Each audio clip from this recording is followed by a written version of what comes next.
आवाज क्लियर जा रहा है? देखिए बाबू, अभी थोड़ा सा आप लोग को दिक्कत हो रहा होगा नया सिस्टम की वजह से। हम लोग अभी वर्क करते थे HDMI पर, और अभी हम लोग इसको पूरी सिस्टम को चेंज कर दिए हैं ऑप्टिकल पर। ऑप्टिकल पर अब ये जो सिस्टम था ना, ये सिस्टम चल रहा था हम लोग के पास 2019 से 2022 तक।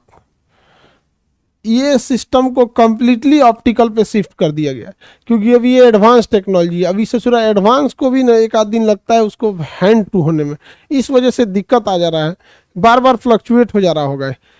तो आप लोग थोड़ा बहुत, अभी हम भी हैंडी नहीं है।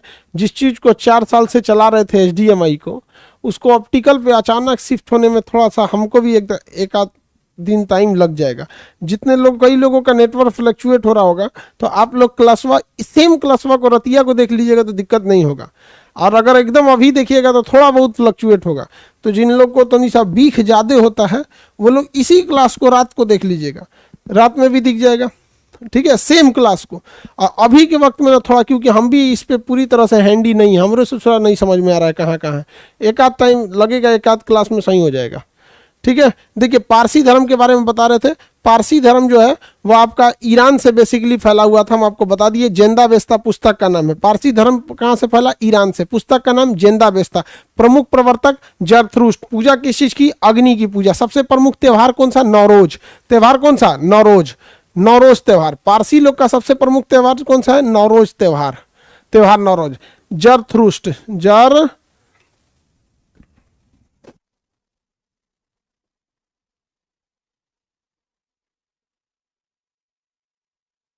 जरथ्रुस्ट, जेंदावेस्ता, जेंदावेस्ता। याद रखिएगा बाबू, जेंदावेस्ता। ये कहाँ, किस देश से ये लोग पहले थे? ईरान से।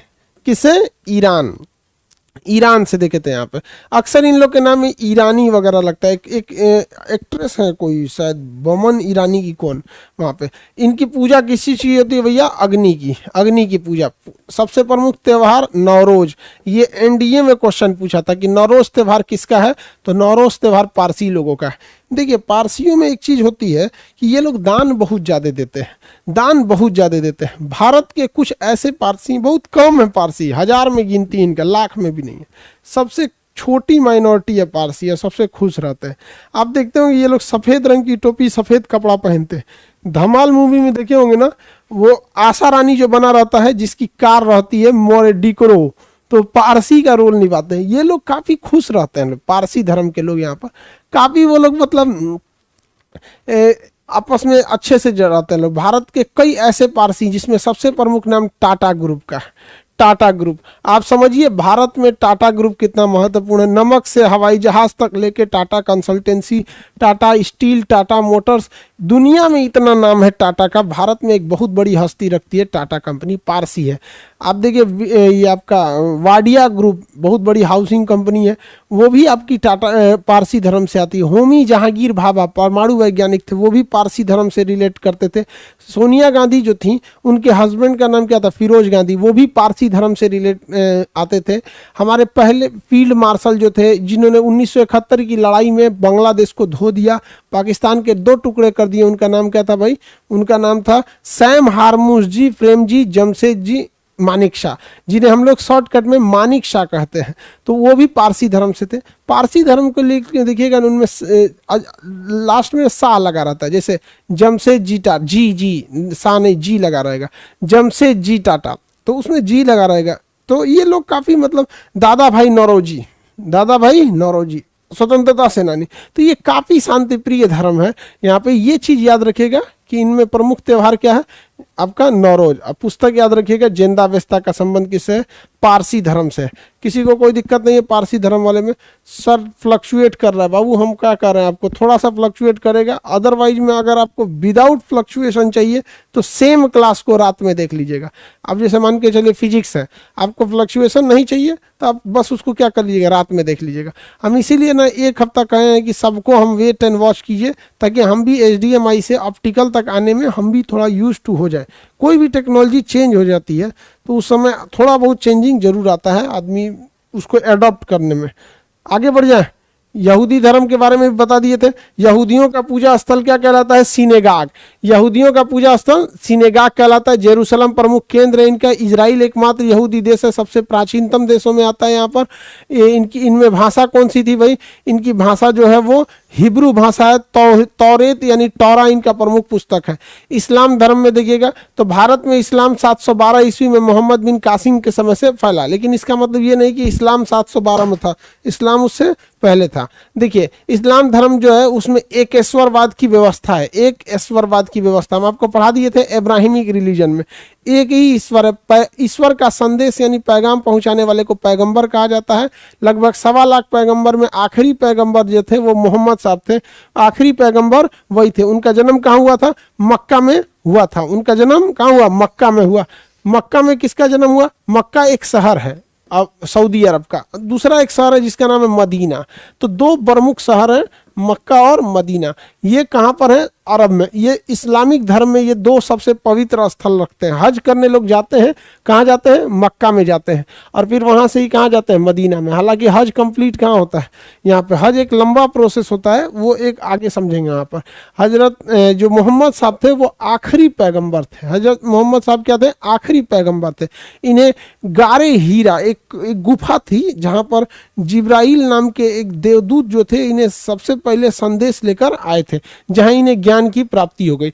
ये मक्का से मदीना चले गए थे, जिसे हम लोग कहा जाता है हिजरत कहा जाता है। इनके इस्लामिक कैलेंडर का नाम है हिजरी कैलेंडर। इस्लामिक कैलेंडर का नाम क्या है? हिजरी कैलेंडर। मक्का से मदीना की यात्रा को मुस्लिम लोग जो थे वो उसी समय से कैलेंडर चालू हुआ जिसका नाम रख गया हिजरी कैलेंडर। देखिए हिंदू धर्म के जो त्यौहार है वो शक संवत पे आधारित रहेंगे, वही इस्लामिक धर्म के जो त्यौहार रहेंगे वो हिजरी कैलेंडर पर आधारित रहते हैं। हिजरी कैलेंडर के नाम पर आधारित रहते हैं। मोहम्मद साहब जो थे वो इस्लाम धर्म के क्या थे? प्रवर्तक थे। इनके समय इस्लाम में सबसे प्रमुख पुस्तक कौन सी है? तो कुरान है। प्रमुख पुस्तक का नाम क्या है? कुरान। हजरत मोहम्मद साहब जो थे वो भगवान नहीं थे, इस चीज को ध्यान से समझिएगा। हजरत मोहम्मद साहब यानी भगवान नहीं थे। भगवान मतलब अल्लाह। उनका संदेश यानी पैगाम पहुंचाने वाले को क्या कहते हैं? पैगंबर कहते हैं। पैगाम पहुंचाने वाले को क्या कहा जाएगा?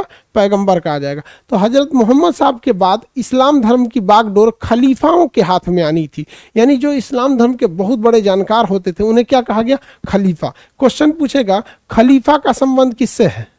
तो इस्लाम धर्म से है। खलीफा का संबंध किससे है? इस्लाम धर्म से है। समझ में आ रहा है कि नहीं आ रहा? अब ये खलीफा, अंतिम खलीफा जो थे वो मुस्तफ़ा कमाल पाशा थे तुर्की के। अंग्रेजों ने ना खलीफा को ही मिला लिया और तुर्की का विभाजन करके रख दिया। इसलिए देखिएगा ना तुर्की वाला अभी भी अंग्रेजों से भड़कल रहता है। तो इस्लाम में बताइए मोहम्मद साहब के बाद पूरी की पूरी बागडोर किसके हाथ में चली आई? खलीफा के हाथ में चली आई। प्रारंभ के 4 खलीफा सबसे प्रमुख थे, जिसमें हजरत मोहम्मद साहब के खुद के जो दामाद थे उनका नाम था हजरत अली। वो उन्हीं के क्या थे? दामाद थे। वो भी क्या बने? खलीफा बने। तो खलीफा में कई खलीफा बने, लेकिन सबसे प्रमुख अगर आप देखेंगे तो जिन खलीफा आपको मिलेंगे हजरत अली। हजरत अली बने। हजरत अली के अनुयायी जो है वो यही देखिएगा आप जो एक चीज देखेंगे सिया और सुन्नी। तो सिया जो है वो अभी भी ईरान में ज्यादा प्रमुख धर्म है। ईरान में अभी भी ज्यादा प्रमुखता से माना जाता है सिया को। सिया सुन्नी आप अक्सर देखते होंगे, न्यूज में रहता होगा, थोड़ा सा विवादों में भी रहता है।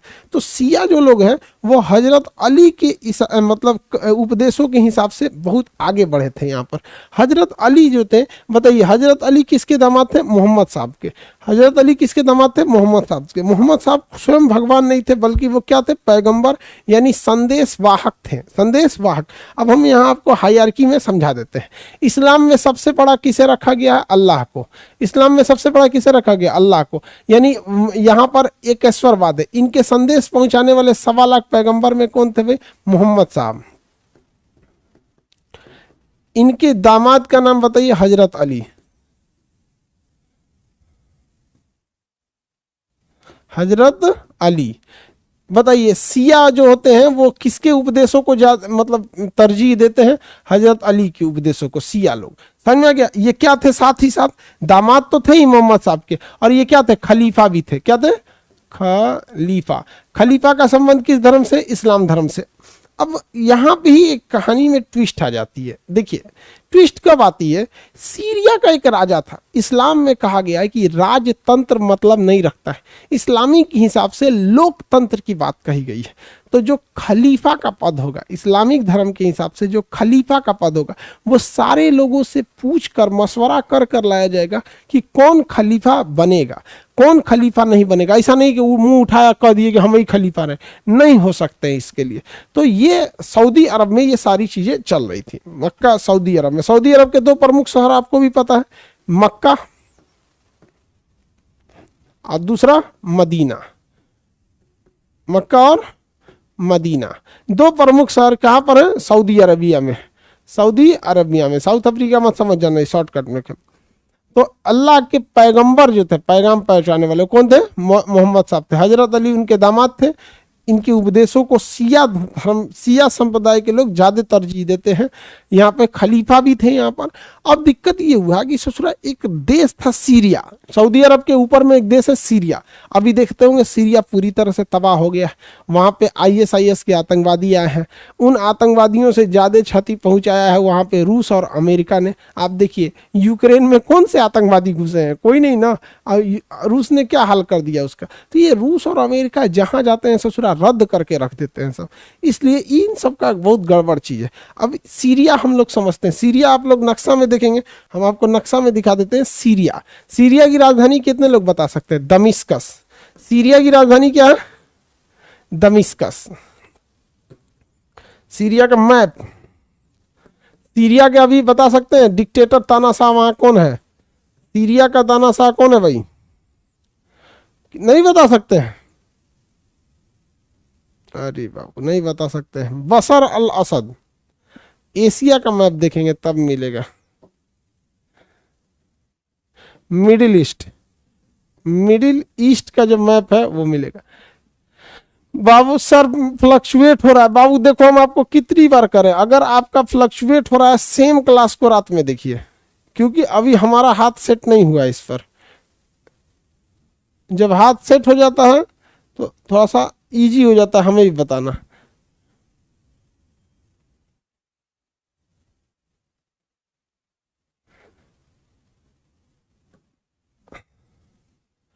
चलिए देखिए हम यहां आपको दिखाते हैं सीरिया। इस नक्शा में आपको हल्का सा इंडिया, इंडिया तो दिख ही नहीं रहा, पाकिस्तान दिख रहा है। तो खैर पाकिस्तान अगर दिखेगा तो आपको, आप इंडिया को तो आइडिया लगा ही सकते हैं कि जस्ट पाकिस्तान और इंडिया अगल बगल में। ये देखिए ये पाकिस्तान यहाँ से झांक रहा है, तो ये हो जाएगा आपका कौन सा, पाकिस्तान। तो जस्ट इसके बगल में क्या होगा, इंडिया होगा। ठीक है, ये बड़ा सा देश कौन सा है, सऊदी अरेबिया। सऊदी अरेबिया, यहाँ पे मक्का शहर है, यहाँ पे मदीना शहर है।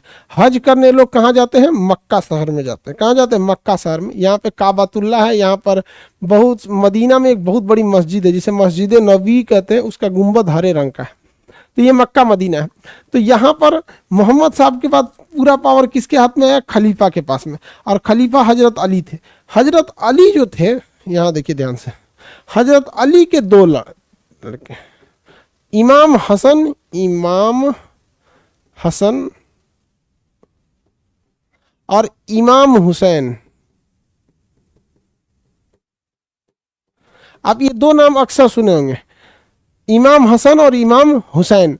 ये इनके दो लड़के, किनके, हजरत अली के। सॉरी देखिए ध्यान से, मोहम्मद साहब जो थे उनके दामाद कौन, हजरत अली। मोहम्मद साहब के दामाद का नाम क्या था, हजरत अली। और इनके दो कौन कौन, इमाम हुसैन और इमाम हसन, दो लड़। तो इनके नाना कौन हुए, मोहम्मद साहब हुए। आगे समझे। देखिए कहानी में मेन ट्विस्ट क्या होता है। इस्लाम पूरी तरह से पैगंबर में आखिरी पैगंबर कौन आए थे, मोहम्मद साहब। उनके बाद तो कोई पैगंबर नहीं आया। इस्लाम धर्म किसके पास आया, खलीफा के। सर अभी भी खलीफा होते हैं, नहीं बाबू हम बताए ना आपको, प्रथम विश्व युद्ध के समय ही तुर्की का अंतिम खलीफा जो थे मुस्तफ़ा कमाल पाशा, अंग्रेजों ने खलीफा को राष्ट्रपति घोषित कर दिया वहां पर। आगे देखिए सब कुछ ठीक ठाक चल रहा था। अभी एक सीरिया का राजा निकला, नाम था यजीद। सीरिया के राजा का नाम क्या था, यजीद। इस ससुरा चल आया सऊदी अरब में, कह रहा है कि खलीफा हम रहेंगे। समझ में आ गया कि नहीं आ गया? यजीद, यजीद कहाँ का था? सीरिया का था। कह रहा हम खलीफा रहेंगे। इस्लामिक परंपरा के हिसाब से अब खलीफा का जो पद है वो तो वंशानुगत नहीं हो सकता है, ना ही कोई राजा ले सकता, तो वो योग्यता के आधार पर था। आपको अगर है योग्यता तो ठीक है। तो इस सेना लेके चला आया, कहा कि हम लड़ाई लड़ना चाहते हैं। तो यहाँ मक्का और मदीना काफी पवित्र स्थल है।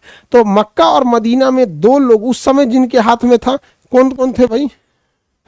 देखिए, हजरत अली तो नहीं रहे, मोहम्मद साहब के बाद बागडोर खलीफा के हाथ में आई। और प्रारंभिक 4 खलीफा जो थे वही सबसे प्रमुख थे। उन प्रारंभिक 4 खलीफा में भी प्रमुख थे हजरत अली थे। इनके 2 लड़के इमाम हसन और इमाम हुसैन, इनके हाथ में अभी बागडोर थी। अब तक खलीफा का चयन भी नहीं हुआ था कि कौन खलीफा रहेंगे। हजरत अली रहे नहीं, तब तक उधर से कौन चलाया भाई? ईरान का, सीरिया का राजा, क्या नाम था उसका? यजीद। कहा कि खलीफा हम रहेंगे। तो ये लोग कहें कि भाई खून खराबा जो है मक्का जैसे पवित्र स्थल पे अच्छी बात नहीं है। तो ये लोग यहाँ से कहाँ चले गए? इराक में। यहाँ से इराक में चले गए कि भैया खून खराबा अच्छी बात नहीं है, वो भी धार्मिक जगह पे। तो ये चुचरा ये भी चला आया कहाँ पे? ये सीरिया का राजा इराक में। और इराक का एक शहर है जिसकी, इराक की राजधानी है बगदाद। इराक की राजधानी क्या है? बगदाद। वहां से थोड़ी दूरी पर एक बहुत बड़ा मैदान है जहां पर ये लोग हजरत इमाम हुसैन और इमाम हसन ये यहाँ चले आए थे। बताइए ये लोग क्यों मक्का छोड़ के चले गए? क्योंकि मक्का एक पवित्र धार्मिक स्थल है, वहां ये युद्ध नहीं चाहते थे। तो ये लोग चले गए, इनको लगा कि यहाँ से जाने से युद्ध मतलब थोड़ा सा कंट्रोल होगा और धार्मिक जगहों पर युद्ध नहीं भी होना चाहिए। तो ये चला आया सीरिया का राजा कहाँ पर? इराक में करबला। मैदान का नाम था क्या? करबला। करबला के मैदान में ये सेना लेके चलाया, चारों ओर से सेना लगा के रोक दिया। और वहां पर जो लोग थे, 2 लोग, हजरत इमाम हुसैन और इमाम हसन, इन 2 लोगों जो थे ये लोग कहाँ फंस गए? करबला में। और चारों ओर से सेना लगा के खाना पानी रोक दिया। सेना यही काम करती है, अगर कहीं हमला, अभी कैसे देखेंगे यूक्रेन में चारों ओर से सेना लगा दिया है रूस, ना खाना पहुंच पा रहा है ना कुछ वहां पर, तो उसी तरह ही लगा दिया। अब दिक्कत ये है कि जो करबला है वो रेगिस्तानी क्षेत्र है ज्यादातर में वहां पर, तो पानी वगैरह सब रोक दिया। वहां पर लड़ाई लड़ा गया और इसमें शहीद हो गए कौन? हजरत इमाम हसन और हुसैन। हालांकि इन मेन जो थे वो हजरत इमाम हुसैन थे, जो वहां पर क्या हो गए? शहीद हो गए। तो इसी के याद में एक त्यौहार मनाया जाता है, मुहर्रम का त्यौहार। कौन सा त्यौहार? मुहर्रम का त्यौहार। आप अंग्रेजी पढ़े होंगे तो उसमें आपको ये पढ़ाया गया होगा कि कुछ ऐसे भी त्यौहार होते हैं जिसमें आप हैप्पी नहीं बोलते हैं। जैसे करवा चौथ में हैप्पी करवा चौथ नहीं बोलते, तो उसमें क्या बोलते हैं? May you have an earlier appearance of moon today, मतलब आज आपको चांद पहले दिख जाए। उसी तरह से आप क्रिश्चियन लोगों को ना, आप देखिएगा ईस्टर जो त्यौहार होता है, गुड फ्राइडे, ईस्टर तो ये सब उस दिन, ये जो गुड फ्राइडे था, गुड फ्राइडे के 3 दिन बाद आपका ईस्टर हो जाता है। तो गुड फ्राइडे के नहीं, ईसा मसीह जो थे उनको सूली पे, मतलब देखें ईसा मसीह के साथ कितना अत्याचार हुआ, तो वो भी हैप्पी गुड फ्राइडे नहीं। उसी तरह से हैप्पी मुहर्रम नहीं कहते, क्योंकि मुहर्रम एक बलिदान का त्यौहार है। मुहर्रम क्या है? बलिदान का त्यौहार। तो खैर ये इंग्लिश का टॉपिक है, हमारा नहीं है, बस हम आपको बता रहे थे। तो ये मक्का से कहाँ चले गए थे? इराक में। इराक में कौन सी जगह पे? करबला के मैदान में, जहाँ पे ये सीरिया का राजा पहले तो आया मक्का में, पता चला यहाँ गए तो यहाँ जाके चल गया यहाँ पर। तो जिसको मन वैसे, क्या इस्लामिक धर्म के हिसाब से, इस्लामिक परंपरा के हिसाब से राजा का महत्व नहीं बल्कि किसका था? खलीफा का। अंतिम खलीफा का नाम क्या था? मुस्तफ़ा कमाल पाशा। अंतिम खलीफा का नाम मुस्तफ़ा कमाल पाशा।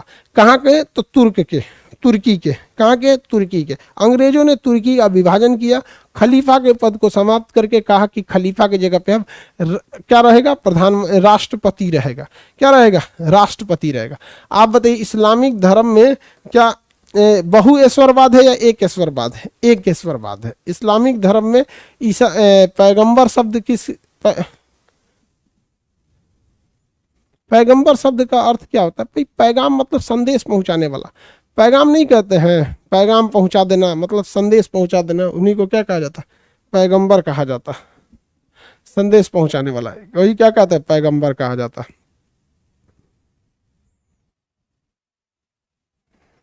आगे बढ़े, किसी को कोई दिक्कत नहीं ना?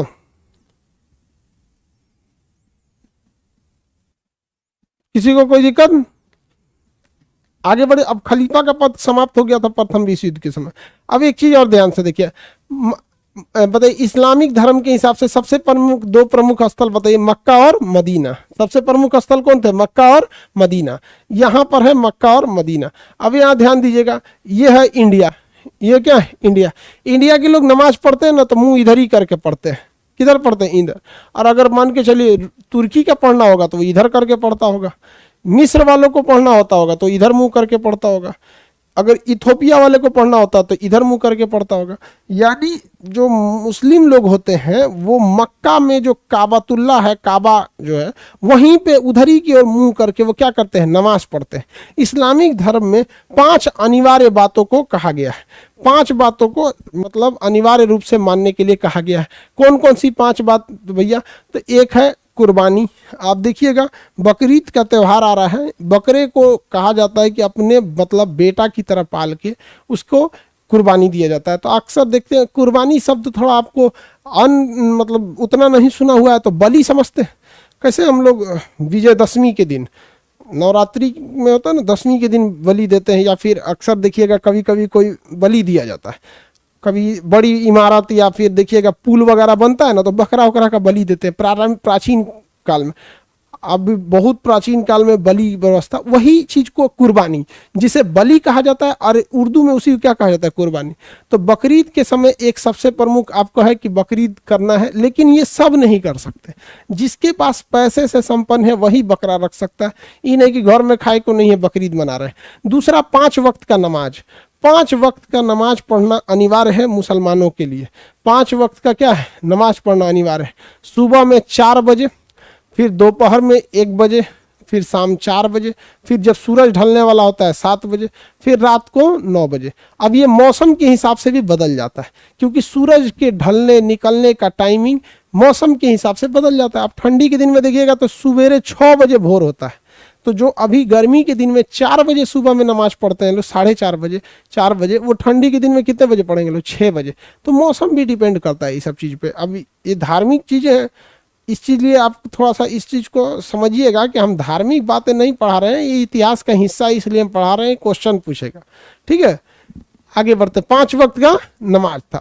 दूसरा क्या था? दान, जकात। नमाज के बाद क्या है? जकात। सबसे बताइए, कुर्बानी अनिवार्य है कि नहीं?